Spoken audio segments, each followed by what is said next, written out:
हर हर महादेव सभी को। कल हमने सप्तम खंड शुरू किया था और आज उसका शेष भाग पढ़ने जा रहे हैं। तो चलिए गुरु वंदना करते हैं।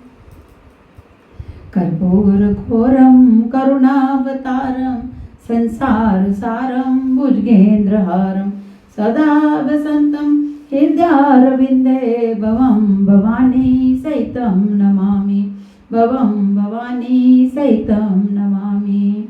ओम नमः शिवाय ओम नमः शिवाय ओम नमः शिवाय ओम नमः शिवाय ओम नमः शिवाय। आज वृषभ अवतार यहाँ से शुरू करेंगे। जब देवदानवों ने अमृत के लिए मंथन किया तो अमृत की प्राप्ति पर उनमें युद्ध छिड़ गया। देवासुर संग्राम त्रिलोकी में प्रसिद्ध हुआ। अमृत की बूंदों से कुछ सुंदर रागनियां उत्पन्न हुई। शिव की माया से अनेक अनेक गुप्त अंग सुंदर रूप में प्रकट हुए। दैत्य लोग उन्हें पाताल में ले गए। उस युद्ध में भगवान विष्णु बालों से दैत्य को मारते मारते पाताल में गए। वहां उन सुंदर स्त्रियों को देखा। तब विष्णु जी ने उन चंद्रमुखियों के साथ रमन करके अनेक वीर पुत्रों को उत्पन्न किया। इससे बड़ा भारी युद्ध हुआ।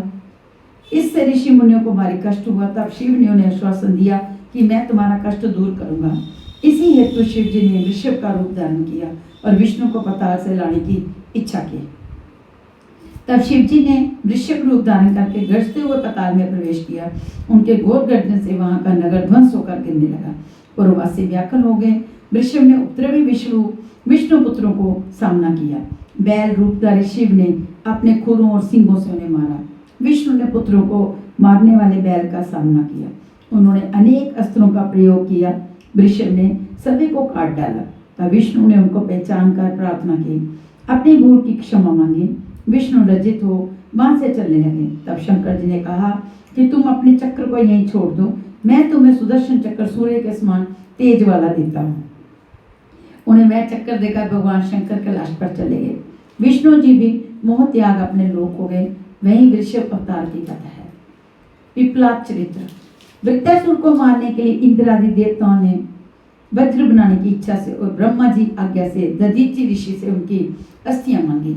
ऋषि ने अपनी पत्नी सुवर्चा को घर में कार्यवश भेज दिया। स्वयं शरीर त्याग कर देवों को अस्थि दान दे दिया। देवता अस्थि प्राप्त कर प्रसन्न मन वहां से लौट आए और उससे सुंदर मजबूत अस्त्र बनवाकर इंद्र ने वृत्तासुर को मारा। इधर मुनि पत्नी सुवर्चा घर से लौटकर बाहर आई तो जहाँ ऋषि और देवताओं में से कोई नहीं देखा। तब जो वह देवताओं की कुछ चाल समझकर उन्हें शाप देने लगे। उसने कहा, तुम सभी पशु बनो। ये कहकर स्वयं भी अग्नि में सती होने लगी। तब आकाशवाणी ने आज्ञा दी कि तुम अपने शरीर में स्थित मुनि के तेज की रक्षा करो। सगर्भा स्त्री अपने शरीर को न जलावे, ये देवों की आज्ञा है। ये सुनकर उसने राम पत्थर के द्वारा अपने गर्भ को विदीर्ण किया। उसने महान तेजस्वी पुत्र उत्पन्न हुआ। सुवर्चा ने उसे शिव का स्वरूप मानकर उसकी वंदना की और फिर उसे पीपल के वृक्ष की जड़ में बैठाकर वरदान दिया कि तुम चिरकाल तक यहाँ ही निवास करके सबको सुख पहुंचाओ। ये कहकर स्वयं समाधि लगाकर पति के पास परलोक में चली गई। शिव अवतार जानकर विष्णु आदि सभी देवता वहां आए और उनका भारी उत्सव मनाया। ब्रह्मा जी ने उनका नाम पिपलाद रखा। तब महाप्रभु पिपलाद लोक कल्याण के लिए कितने ही काल तक उस पीपल की जड़ में तप करते रहे। इस प्रकार पिपलाद ने संसार में धर्म की स्थापना करके निवास किया। फिर उन्होंने संसार में लीला करते हुए राजा अरण्यक की पुत्री पद्मा से विवाह किया और अपने वृद्ध शरीर को युवा बनाया। उन्होंने पद्मा से 10 पुत्र उत्पन्न किए। उन्होंने और भी लीलाएं की। संसार में किसी से निवारण ना होने वाली उन्होंने शनिचर की पीड़ा को दूर किया। उन्होंने कहा कि जन्म से 16 वर्ष तक कोई भी शनि की पीड़ा से दुखी नहीं रहेगा और शिव भक्तों को ये बाधक ही नहीं होगा। यदि इसके विपरीत शनि कहीं पीड़ा पहुंचाए तो यह भस्म हो जाएगा। गादी, कौशिक तथा पिपलाद ये 3 महामुनि स्वर्ण मात्र से ही शनि पीड़ा का नाश करने वाले हैं। वैश्यनाथ अवतार की कथा। पूर्व काल की बात है कि एक समय नंदी ग्राम में महानंदा नामक एक बड़ी धनवान ऐश्वर्य युक्त सर्व श्रृंगारों से युक्त वैश्या रहती थी। वह गान विद्या में निपुण वैश्या सदा शंकर जी का जप करती थी तथा पार्वती से शंकर जी की पूजा किया करती थी। वह रुद्राक्ष और विभूति धारण करती थी। शिव के सम्मुख नृत्य करती थी। तब एक दिन शिव जी वैश्य का रूप धारण करके उसके भाव की परीक्षा लेने आए। उनके हाथ में रतन जड़ित सुंदर कंकन था। इसे देख महानंदा मुग्ध हो गई। वैश्य रूप शिव जी उसके भाव को समझ गए। इस पर शिव जी ने कहा कि मन यदि इस कंकन के लिए हो रहा है जो इसे धारण कीजिए, परंतु ये बताओ कि इसके मूल्य क्या दोगी। वैश्य ने कहा, मैं तो व्यभिचारिणी वैश्य हूँ, पतिव्रता स्त्री तो हूँ नहीं। व्यभिचार ही मेरे कुल का धर्म है। यदि आप मुझे कंकन देते हैं तो मैं 3 रात आपके साथ स्त्री की तरह रहूंगी। शिव ने इसे मान लिया। शिव ने कंकन देकर कहा कि इस व्यवहार में सूर्य चंद्र प्रमाण है। तुम 3 बार इसे सत्य से कहकर स्वीकार करो तथा मेरे हृदय का स्पर्श करो। वैश्य ने कहा, मैं 3 दिन 3 रात आपकी पत्नी रहकर सहधर्म का पालन करूंगी। ये सत्य है, ये सत्य है, ये सत्य है। ऐसा कहकर महानंदा ने सूर्य चंद्रमा को साक्षी बनाकर शिव के हृदय का 3 बार स्पर्श किया। फिर शिव जी ने उसे एक रत्न में शिवलिंग दिया और कहा कि ये लिंग परम गोपनीय है, इसे संभाल कर रखना। वे उसे रत्न में नृत्य मंडल में रखकर मखमली गद्दों पर शिव के साथ शयन करने चली। अर्धरात्रि के समय नृत्य मंडल में एक वाणी निकली कि हे तात, तुम इस नृत्य मंडल में सहसा वायु के साथ आग लग गई है। ये सुनकर नंदा ने भागकर बंधे हुए बंदर तथा मुर्गी आदि को छोड़कर बचाया। लिंग उस मंडल के खंभे के साथ जलकर भस्म हो गया। इससे वैश्य और वैश्य दोनों दुखी हुए। वैश्य ने कहा कि मेरे प्राणों से भी प्रिय जब शिवलिंग जल गया तो मैं जीवित रहकर क्या करूंगा। उसने वैश्य के मृत्युओं के द्वारा चिता बनाकर उसमें अपना शरीर भस्म कर दिया। वैश्य ने विचार किया कि शिव ये वैश्य मर गया, बड़ा अनर्थ हुआ। मैंने सत्य प्रतिज्ञा की थी कि 3 दिन तुम्हारे साथ रहूंगी, किंतु मेरी थोड़ी सी असावधानी से ये शिव प्रति मर गया। मैंने सत्य मार्ग लिया था, सत्य से परम गति है, तो मैं भी इसी के साथ अग्नि में प्रवेश कर जाऊं। ये देखकर लोगों ने उसे प्राण त्यागने को मना किया, परंतु वह नहीं मानी और जलने को तैयार हो गई। उसने सारा धन संपत्ति ब्राह्मणों को दान कर दिया तथा अग्नि में कूदने को तैयार हो गई। कभी विश्वात्मा शिव जी वहां प्रकट हो गए। वे चंद्रशेखर करोड़ों सूर्य के समान कांति वाले दिव्य रूपधारी सामने खड़े थे। महानंदा इसे चेहरे में पड़ गई। वह कंपित होकर प्रेम अश्रु बहाने लगी। शिव ने उसे धैर्य बंधा और कहा, मैंने ही तेरी परीक्षा लेने के लिए वैश्य का रूप धारण किया था। उस वैश्य ने मृत्युओं सहित शिव चरणों की सेवा का वरदान मांगा। शिव ने मस्तु कहकर उसे अपने परम धाम को भेज दिया। द्विजेश्वर अवतार। पहले एक भद्राऊ नामक राजा था, उस पर शिव ने कृपा की थी। उसी के लिए शिव ने द्विजेश्वर अवतार लिया था। वही कथा हम तुम्हें सुनाते हैं, इसे आप सुनिए। ऋषभ के प्रभाव से शत्रुओं को राजा भद्राऊ ने जीता। ऋषभ भी शिव ही थे। प्रभु ने भद्राऊ को ऋषभ के प्रभाव से उत्पन्न किया था। उसने समय आने पर राजा चंद्रगंध की पुत्री सीमंतनी से शादी की थी। वह उस पत्नी के साथ जंगल में विहार करने गया। वहां शिव पार्वती के साथ उनकी परीक्षा लेने आए। पार्वती और शिव जी इस जंगल में जाकर द्विज दंपति हो गए। माया से सिंह उत्पन्न कर भय से उस राजा भद्राऊ के पास पहुंचे और कहा इससे हमारी रक्षा कीजिए। परंतु ज्यों ही राजा ने धनुष उठाया त्यों ही उस समय माया में सिंह ने झपट कर उस ब्राह्मण की स्त्री को पकड़ लिया। वह राजा के बाणों से मार खाता हुआ भी स्त्री को लेकर भागा। वह स्त्री चिल्लाती रही, हो नाथ, हे कांत, हे प्राणनाथ। स्त्री का अपहरण होने पर ब्राह्मण बार बार रोने लगा।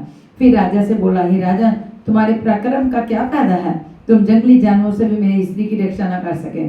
जो क्षत्रिय राजा शरणागत के दुख से दूर करने की क्षमता नहीं रखता, उसके जीवित रहने से क्या लाभ। इस प्रकार ब्राह्मण की बात सुनकर राजा शोकाकुल हो गए और अपने दुर्भाग्य की निंदा करने लगे। वह सोचने लगा, आज प्रारब्ध वश मेरा पुरुष नष्ट हो गया। अब मैं इसे दुखी ब्राह्मण के लिए अपने प्राणों को त्याग करके शोक रहित रहूंगा। ऐसा निश्चय कर ब्राह्मण के चरणों में गिरकर उन्हें सांत्वना देने लगा। हे विप्र, मैं अपना संपूर्ण राज्य आपको समर्पित करता हूँ। इसके अतिरिक्त जो आपकी इच्छा हो वह कीजिए। ये सुनकर राजा से उस ब्राह्मण ने कहा, राजा, मेरी स्त्री अब नहीं रही, अतः तुम अब मुझे अपनी प्रधान स्त्री दे दो। इस पर राजा ने कहा, ब्राह्मण, अन्य सब कुछ तो दे दूंगा, परंतु स्त्री नहीं। फिर पर स्त्री सेवन तो घोर पाप है। ये प्राय प्रश्चित से भी दूर नहीं होगा। ये पाप तो प्रश्चित से भी दूर नहीं होगा।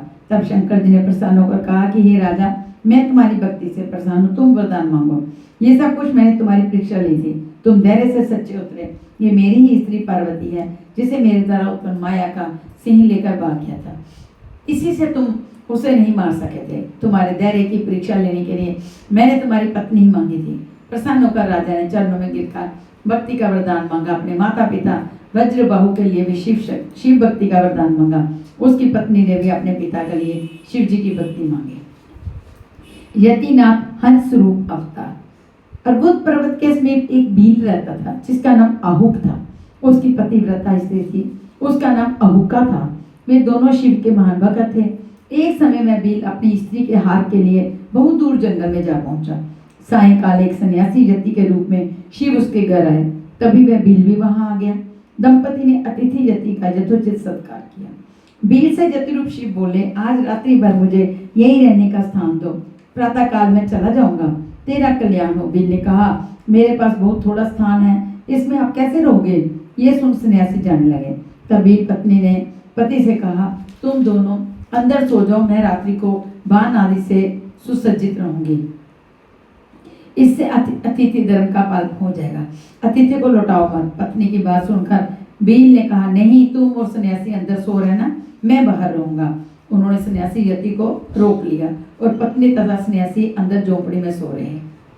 भील बाहर बाणों आदि से युक्त होकर रहा, परंतु रात्रि में उसे वन्य पशुओं ने मार दिया।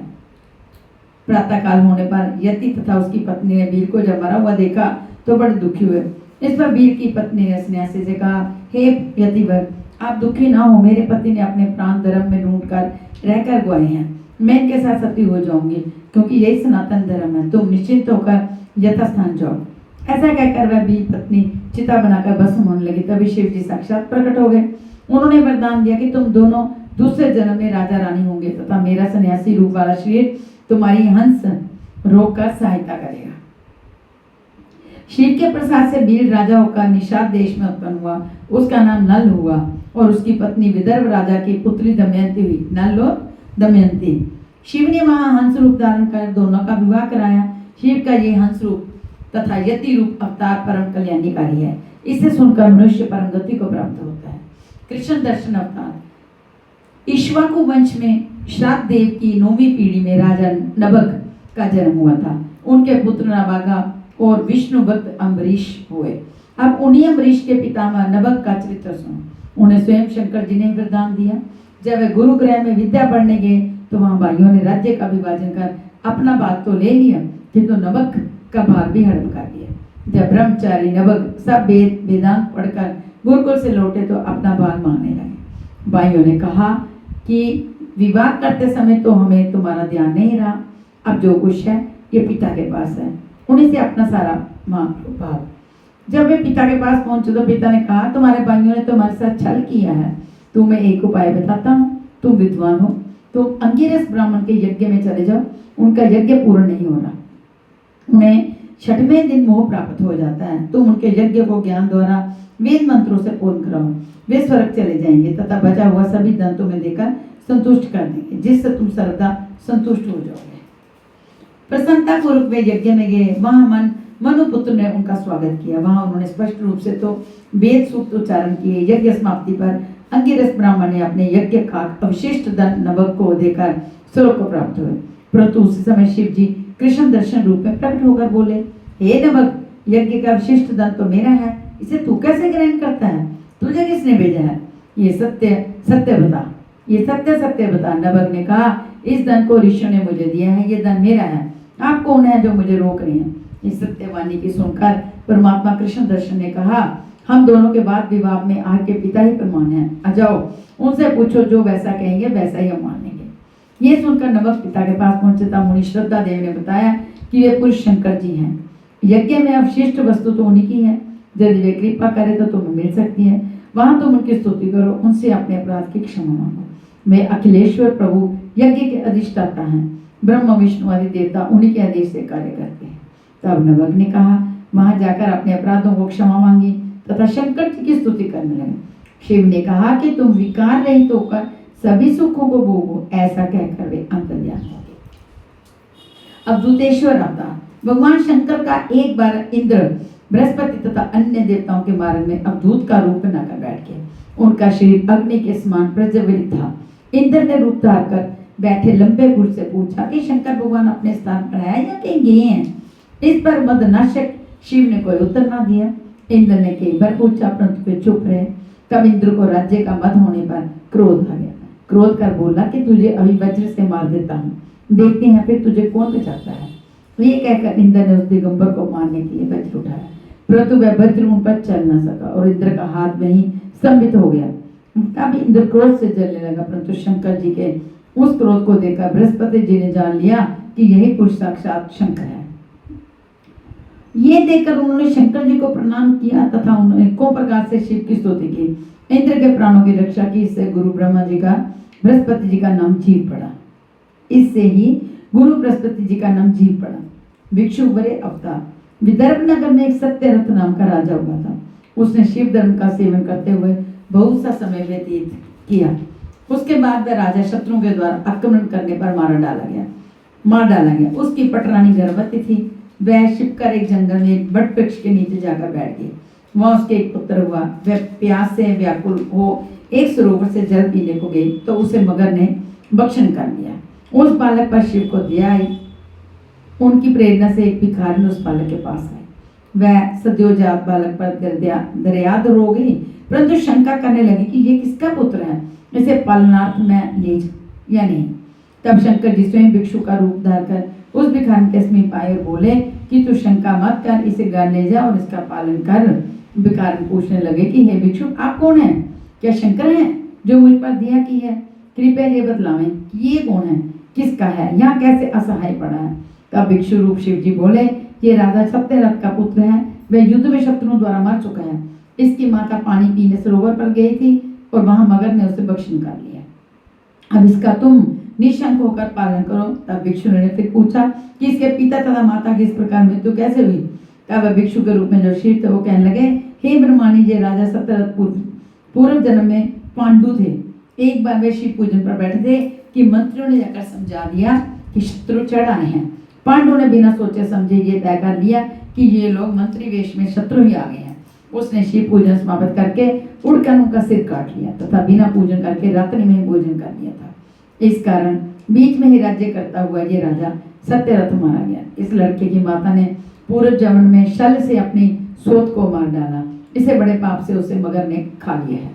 ये सब कथा सुनकर शिव जी ने उस ब्रह्माणी को अपना असली रूप दिखाया। ब्रह्माणी गदगद हो शिव की स्तुति करने लगी। भिक्षु के रूप धारी शिव अंतर्ध्यान हो गए। उस ब्रह्माणी ने उस राजा के पुत्र का अपने पुत्र के साथ पालन पोषण किया। बड़े होने पर उसने शांडिल्य ऋषि के देश से शिव का 1 वर्ष तक पूजन किया और गदप कन्या से विवाह करके अकंटक राज्य किया। सूर्येश्वर अवतार। नंदीश्वर बोले, हे तात, व्याघ्रपात का पुत्र उपमन्यु जो कई जन्मों से पितृ होकर इस जन्म में फिर कुमारपन को प्राप्त हुआ, देववश में अत्यधिक दरिद्र हो गए। अब माता के घर में थोड़ा दूध पीने को मिलता था। वह बारंबार अपनी माता से दूध मांगता था। माता ने बालक का मन रखने के लिए घर के भीतर जाकर कनों से बच्चे बीजों को पीसकर पानी मिलाकर कृत्रिम दूध उन्हें पीने को दिया, परंतु बालक उपमन्यु ने उसे नहीं पिया और कहा कि माँ ये दूध नहीं है। तब वत्सल्य में माता ने उसे गोद में उठाकर उसके आंसू पूछते हुए कहा, बेटा, हम वनवासियों के पास दूध कहाँ है? पूर्व जन्म में जैसा कर्म किया वैसा भोग रहे हैं। आप शंकर जी की कृपा से ही तुम्हें दूध मिल सकता है। माता के इस प्रकार दुखी वचनों को सुनकर बालक उपमन्यु बोला, माँ शोक न कर। यदि भगवान शंकर कल्याण करने वाले हैं तो कल्याण ही होगा।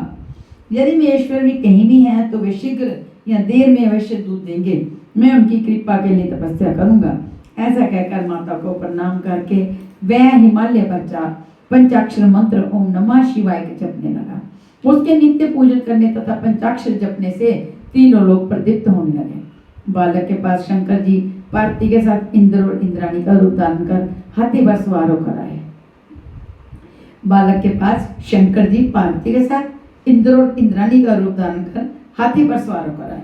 इससे कहने लगे कि तुम वर मांगो, मैं तीनों लोगों का राजा देवताओं का स्वामी इंद्र हूँ। तुम निर्गुण रुद्र को पूजोगे तो देव जाति से निकाल दिए जाओगे और पिशाच बना दिए जाओगे। ये सुनकर उपमन्यु अपने तप में विघ्न समझ पुनः जप करने लगा। उसने इंद्र से कहा, तुम रुद्र को जानते ही नहीं, वे देवताओं के स्वामी हैं। मैं अच्छी तरह जानता हूँ कि शंकर से परे कोई तत्व नहीं है। तुम यहाँ उनकी निंदा मत करो। तुमसे तो क्या, ब्रह्मा और विष्णु से भी मैं वरदान नहीं चाहता, परंतु अब यदि तुम मेरे सामने शंकर जी की निंदा करोगे तो मैं तुम्हें भस्म कर दूंगा। उसने भस्म उठाकर अघोर मंत्र से अभिमंत्रित कर इष्ट देव के युगल चरणों का ध्यान कर तुरंत इंद्र पर छोड़ दिया। परंतु वे साक्षात शंकर भगवान थे। तुरंत प्रकट हो गए। उस बालक को हजारों दूध, दही, अन्य आदि के समुद्र तथा भंडार वही दिखाई दिए। बालक ने उनसे आओ आओ कहकर दंडवत किया। माता पार्वती जी ने उन्हें गोद में लेकर कुमारवत प्यार किया, उन्हें अपना अक्षय कुमार बनाया। उसने शिव की भक्ति मांगी। शिव जी ने अजर अमर भक्ति दी। ये समाचार उसने माता को प्रणाम कर निवेदन किया। माता बड़ी प्रसन्न हुई। वही उपमन्यु शिव कृपा से सबका पूज्य बन गया। इस प्रकार शिव ने उपमन्यु के लिए सुरेश्वर इंद्र का अवतार लिया था। ब्रह्मचारी अवतार। दक्ष की पुत्री सती जी जब शिव के अपमान के कारण भस्म होगी, तब हिमालय के यहाँ मैना के गर्भ से पार्वती के रूप में प्रकट हुई। नारद जी की प्रेरणा से शिव को प्राप्त करने के लिए उन्होंने कठोर तप किया। शिव जी ने उनके व्रत तथा प्रेम की परीक्षा लेने सप्त ऋषियों को भेजा। वे भी परीक्षा लेकर चले गए। तब स्वयं शिव जी उनकी परीक्षा लेने सुंदर ब्रह्मचारी के वेश में आए। पार्वती जी ने उनकी अर्धपात से पूजा की। ब्रह्मचारी ने तप का कारण पूछा तो उन्होंने अपना सारा वृत्तांत बुलाया। इस पर ब्रह्मचारी ने कहा, तुम्हारी बात समझ में नहीं आती। शंकर दिगंबर हैं, उसके पास बूढ़ा एक बैल है तथा त्रिनेत्र और चिता को की वसम धारण करने वाला है। देवताओं में से किसी को वर्ण करने की सोचती तो अच्छा था। उसे तो मैं अच्छी तरह जानता हूँ। तुम जैसी अनुपम सुंदरी के लिए वह कदापि योग्य वर नहीं। इस पर पार्वती जी उनसे नाराज होगी और उसे पुनः कुछ कहने की चेष्टा करने पर सखियों से उसे आश्रम से निकाल देने को कहा। पुनः ये कह उठ कर जाने को तैयार हुई कि जो शिव की निंदा करता है वही पाप का भागी नहीं होता, वरना जो सुनता है वह भी पाप का भागी होता है। तब जाने को पार्वती जी ने जैसे ही चरण बढ़ाया कि शिव जी प्रकट हो गए और पार्वती जी का हाथ पकड़कर कहने लगे कि मैं आज से तेरी तपस्या द्वारा खरीदा दास हूँ। पार्वती जी ने उससे अपना पति होने की प्रार्थना की। तब शिव ने हिमाचल के यहाँ बरात ले जाकर स्वयं वैदिक रीति से उनका पानी ग्रहण किया, फिर कैलाश पर आनंद पूर्वक निवास किया। इस पाप रहित उत्तम कथा को सुनने से अपूर्व सुख मिलते हैं तथा परम गति की प्राप्ति होती है। ये शिव जी के 84वें अवतार की कथा है। 84वें अवतार की कथा है। सुनट नर्तक अवतार। शिव जी पार्वती को पत्नी बनाने का वरदान देकर चले गए। तब पार्वती जी घर गए। पिता ने स्वागत पूर्वक महान उत्सव मनाया। तब वे मैना के आंगन में सुंदर नट के वेश में आकर नाचने लगे। अनेकों लीलाएं करके सभी को मोह लिया। मैना ने स्वयं के थाल भरकर रत्न भेंट किए, परंतु उन्होंने लेने से मना कर दिया और पार्वती को मांगने लगे। मैना को इससे क्रोध आ गया। सभी हिमाचल भी मांगा स्नान से लौट आए। उस भिक्षु को उन्होंने भी देखा, सुनकर वह भी कुपित हुए। तब तो शंकर जी गुप्त होकर पार्वती से विदा लेकर चले गए। पूर्णा हिमालय तथा मैना ने इन्हें शंकर जी जानकर पश्चाताप किया कि पार्वती हमें दे देनी चाहिए थी। ऐसा सोचकर उनकी शिव में दृढ़ भक्ति हुई। शिव जी की ये सुनट नर्तक अवतार की कथा सर्व पाप हरण और परम गति दायिनी है। द्विज अवतार। पार्वती जी तप के द्वारा शिव को प्रसन्न करके जब घर लौट आई और हिमाचल तथा मैना ने शिव में दृढ़ भक्ति पूर्वक पार्वती का पानी ग्रहण शिव के साथ करने का विचार बना लिया, तो देवताओं को भारी चिंता हुई कि यदि गिरिराज अपनी भक्ति द्वारा पार्वती जी को शिवार्पण कर देगा तो ये नीचे शिव के निर्वाण पद को प्राप्त हो जाएगा। इस प्रकार शहर राज जो रत्नों का भंडार है कहीं मुक्त से हो गया तो ये पृथ्वी रत्न गर्भा कैसे कहलाएगी। ये पर्वत रूप को त्याग दिव्य रूपधारी होगा। इस प्रकार की चिंता करते हुए सभी देवता लोग बृहस्पति के पास गए और उनसे कहा कि आप शिव की निंदा करने के लिए हिमाचल के घर जाइए, जिससे वह शिव की भक्ति से विरक्त होकर पार्वती का शिव के साथ विवाह ना करें। बृहस्पति ने कहा कि तुम यहाँ अन्य कोई ऐसा कार्य कर सको तो करो, परंतु मैं ये करने में सर्वथा असमर्थ हूँ। तुम सभी ब्रह्मा जी के द्वारा अपना कार्य कराओ। तब वे देव गुरु का कोरा उत्तर पाकर ब्रह्मा जी के पास गए और उन्हें सारा वृत्तांत कह सुनाया। तब ब्रह्मा जी ने कहा कि मैं दुख देने वाली तथा कलाकारणी शिव की निंदा कभी नहीं कर सकता। तुम स्वयं ही कैलाश पर जाओ और वहां शिव जी को प्रसन्न करके उन्हें ही हिमाचल के पास भेजिए। ये सुनकर सभी देवता कैलाश पर आए। शिव जी प्रसन्न हुए। वे स्वयं ही वैष्णव रूप धारण कर हिमालय के घर जाकर शिव के ग्रुप होने आदि की निंदा द्वारा पार्वती जी के विवाह को ना करने की सलाह देने लगे। फिर लीला विशारद शिव वहां से चले गए। तब मैना से हिमालय की बुद्धि विपरीत हो गई। इस प्रकार शिव जी ने द्विज का रूप धारण कर देव कार्य किया था। अश्वत्थामा अवतार। नंदीश्वर बोले, हे सनत कुमार, देवगुरु बृहस्पति जी के भारद्वाज हुए और भारद्वाज के द्रोण नामक अयोनिज पुत्र हुए। उन्होंने कौरवों का आचार्यत्व प्राप्त किया। कौरवों के 6 महारथियों ने महान तथा प्रमुख थे। उन महात्मा ने पुत्र के लिए शिव जी का महान तप किया। शिव जी के प्रसन्न होने पर उनके वरदान से अजय महान प्रकर्मी पुत्र प्राप्त किया। वही पुत्र अश्वत्थामा नाम से विख्यात हुआ। वह महाबली महाभारत के युद्ध में कौरवों का सहायक हुआ। सभी पांडव उसे जीतने में असमर्थ हुए। उसे जीतने में असमर्थ जानकर कृष्ण के उपदेश ने काम किया। फिर शिव कृपा से ही अर्जुन ने उनके चलाए ब्रह्मशीर नामक अस्त्र को परास्त किया। उसने अपनी वह शक्ति उत्तरा के गर्भ पर बिछोड़ी, परंतु शिव जी की कृपा द्वारा उसे श्री कृष्ण ने सुदर्शन द्वारा निवारण किया। बाद में श्री कृष्ण ने पांडवों को ब्राह्मण श्रेष्ठ अश्वत्थामा के चरणों में गिराया तथा अश्वत्थामा ने पांडवों और श्री कृष्ण को अनेकों वरदान दिए। किरात अवतार। व्यास जी के उपदेश से अर्जुन ने शिव का भारी तप किया। वे शिव मंत्र के प्रभाव से भारी प्रकाशमान हो गए। अर्जुन को अपनी विजय में संदेह न रहा। अर्जुन के तपस्या पर आने के बाद पांडव चिंतित तथा दुखी रहने लगे। तब पुनः व्यास जी वहां आए। पांडवों को अनेक कथाएं सुनाने लगे। उन्होंने कहा कि मनुष्यों को बहुत सी विपदाओं का सामना करना पड़ता है। राजा नल पर इससे भी ज्यादा मुसीबत आई थी। मनुष्य वाले काल से मरण तक आपत्तियों को ही भोगता है। अतः शिव की आराधना करनी चाहिए। अर्जुन के तप से जो तेज निकला उससे सभी जीवधारी दुखी होने लगे। तब देवराज इंद्र ब्राह्मण का विस्तार कर वहां आए। उन्होंने अर्जुन से पूछा, आप ये तपस्या क्यों कर रहे हैं? राज्य के लिए? परंतु अर्जुन ने कहा कि ये तप केवल व्यास जी के वचनों को मानकर कर रहा हूँ। इंद्र ने उन्हें अपना वास्तविक रूप दिखाया तथा शिव की पार्थिव विधान में पूजा करने को कहा। तब अर्जुन मुनियों की भांति एक पैर के तलवे से खड़े होकर सूर्य से दृष्टि लगाकर मंत्र जपने लगे। निर्बाध गति से पंचाक्षर जपाओ के जपते से देवता भी विस्मित होने लगे। उसी समय मूक नामक दैत्य दुर्योधन का भेजा हुआ शंकर का रूप धारण करके वहां आया। वह अपने वेग से पर्वतों को तोड़ता हुआ बड़े वेग से चला। उसे देखकर अर्जुन ने विचार किया कि क्या ये कोई शत्रु को भेजा हुआ दुष्ट तो नहीं, क्योंकि जिसे देखने पर मन व्याकुल हो जाए वे शत्रु है। इसका आचरण ही इसकी दुष्टता को बता रहा है। तब विचार कर वहीं बैठे ही अर्जुन ने उस शंकर पर बाण चला दिया। तभी अर्जुन की परीक्षा के लिए गणों से शिव जी वहां आए और उन्होंने किरात का अवतारण किया। कंधे पर तर्कस धारण किए हुए थे। गणों से बिल्लों के राजा बने हुए थे। वे बिल्लों की बातें शब्द करते हुए चले। वे भी शुक्र का पीछा करने लगे। फिर वह शुक्र प्रता का रूप वाला हो गया। अर्जुन के बाण के साथ साथ किरात रूप शिव ने भी उस पर बाण छोड़ा। मुख को पार कर पृथ्वी में समा गया और शुक्र मर गया। देवता प्रसन्न हुए तथा पुष्पों की वर्षा की। मरते समय दुष्ट ने अपना रूप दिखाया, जिससे अर्जुन ने सोच लिया कि यह दुष्ट था जो मुझे मारने आया था।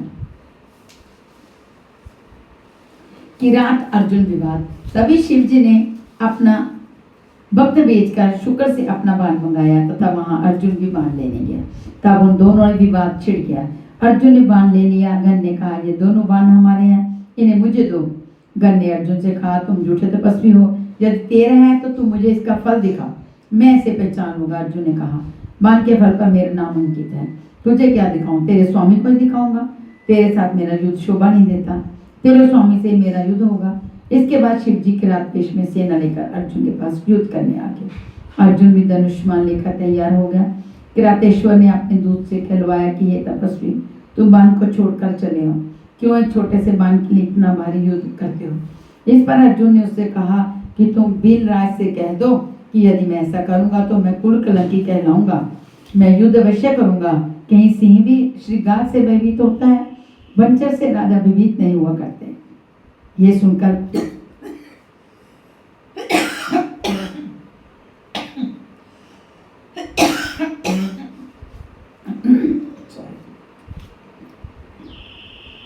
वंचर से राजा भयभीत नहीं हुआ करता। ये सुनकर किरात रूप महादेव जी अर्जुन के बहुत ही निकट तक आ गए। इसके बाद अर्जुन ने शिव जी का स्मरण करके भारी युद्ध प्रारंभ किया।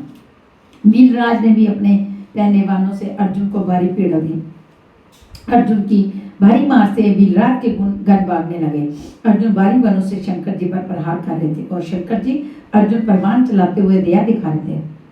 अर्जुन उन पर भारी प्रहार करता रहा, परंतु उस पर कुछ भी प्रभाव नहीं हो रहा था। फिर शंकर ने निकट से अपना अद्भुत रूप दिखाया। फिर तो अर्जुन लज्जित हो अपने प्रभु के चरणों में झुक गया। उसने पश्चाताप किया कि मैंने त्रिलोकीनाथ से युद्ध किया, हे करुणा के सागर मेरा अपराध क्षमा करो। तब शंकर भगवान बोले, हे अर्जुन तू खेद मत कर, तू मेरा बड़ा भक्त है, ये तो मैंने तेरी परीक्षा ली थी, तू शोक त्याग दे। हे अर्जुन जो इच्छा हो वरदान मांग लो। इस पर अर्जुन हाथ जोड़कर स्तुति करने लगा, हे प्रभु हे शंकर, मुझे शत्रुओं से विजय पाने वाला वरदान दीजिए। ये कहकर अर्जुन चरणों में लेट गया। शंकर जी ने अपना दुर्गम पाशुपत अस्त्र प्रदान किया, इससे तुम्हारी विजय होगी। साथ ही श्री कृष्ण से मैं तुम्हारी सहायता के लिए कह दूंगा, उनकी सहायता से तू निष्कंटक राज्य करेगा। ऐसा कह अर्जुन के सिर पर हाथ फेरते अंतर्ध्यान हो गए। शंकर भगवान का ये किराता अवतार 70वां अवतार है। ये कथा सर्व मंगल प्रद तथा सभी मनोरथों को पूर्ण करने वाली है। तो चलिए सप्तम खंड समाप्त होता है, तो कल हम अष्टम खंड पढ़ेंगे। ओम नमः शिवाय, ओम नमः शिवाय, हर हर भोले नमः शिवाय, ओम नमः शिवाय, ओम नमः शिवाय, हर हर भोले नमः शिवाय।